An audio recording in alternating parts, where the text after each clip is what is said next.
ప్రతి మనిషికి ఒక కష్టకాలం వచ్చినప్పుడు మరణించాలనిపిస్తుంటుంది. ప్రతి మనిషికి ఒక స్టెప్, అది వీక్ పాయింట్, ఒక మానసిక వికారం. అయితే ఈ శరీరంతో బ్రతకడం కష్టం కదా అంటే ఇంకో మాట చెప్తున్నాడు.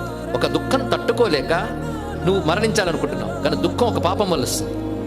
దుఃఖ అనుభవం వల్ల పాపం పోతుంది. కానీ నువ్వు దుఃఖానుభవం తట్టుకోలేక మరణించాలనుకున్నావు కదా, కానీ అనుభవించవలసిన దుఃఖం నీకు రాసి పెట్టుంది కనుక తర్వాత జన్మలో మళ్ళీ దుఃఖం తోడే వస్తుంది, వదలదు. ఏ దుఃఖం తట్టుకోలేక మరణించాలనుకున్నావో ఆ దుఃఖం మళ్ళీ జన్మలోకి వస్తుంది. ఎందుకంటే అనుభవించి కూడా బ్రేక్ ఇచ్చేసావు కదా, అనుభవించడానికి మళ్ళీ పుట్టాలి. అప్పుడు ఏం జరుగుతుందంటే ఆ దుఃఖం అనుభవించడమే కాదు, ఆత్మహత్య అనే మహాపాపం వల్ల వచ్చిన దుఃఖం కూడా అప్పుడు వస్తుంది. అప్పుడు డబుల్ దుఃఖాలు అవుతాయి. అప్పుడే అయిపోయింది అనుకోకు, ఇప్పుడే మొదలయ్యింది. అందుకే ఎప్పుడు కూడా ఇలాంటి పురాణ కథ తెలుసుకున్నప్పుడు దుఃఖానికి మరణం పరిష్కారం కాదు, ఇది తెలుసుకోవాలి. నేను చేస్తా.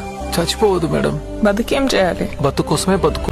అది ఎట్టి పరిస్థితుల్లో కూడాను కష్టం కలిగితే శాస్త్ర సహాయంతో ప్రాయశ్చిత్తం చేసుకుని ప్రయత్నం చేయాలి.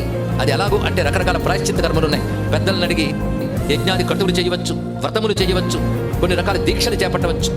కానీ ఎట్టి పరిస్థితుల్లో కూడా శరీర త్యాగం చేయాలనుకోకూడదు, తెలుసుకోండి. ఎందుకంటే అనుకోని దుఃఖం వచ్చిందని నువ్వు మరణించాలనుకుంటున్నావు, కానీ అనుకోని దుఃఖం వచ్చినట్లు అనుకోని సుఖం రావచ్చు కదా ఇవాళ కాకపోతే రేపు. ఆ సుఖాన్ని పెంచిన బ్రతుకుంటారు కదా. కనుక అన్నిటికంటే విలువైనది జీవితం. ఇది మన గ్రంథంలో చెప్తున్న గొప్ప మాట.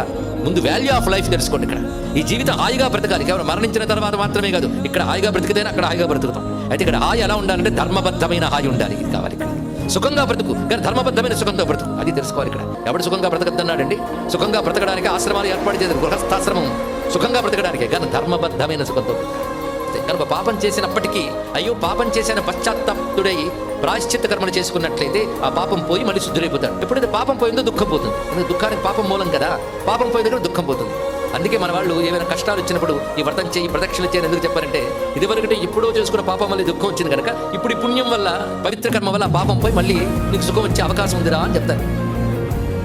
ఈ జన్మలో కూడా పాపం చేసినట్లయితే ఈ జన్మలోనే మనం ఆ పాపం పోవడానికి సత్కర్మాచరణ చేసినట్లయితే ఆ పాపం కూడా పోతుంది. ఎన్ని పరిష్కారాలు చక్కగా చెప్పారు.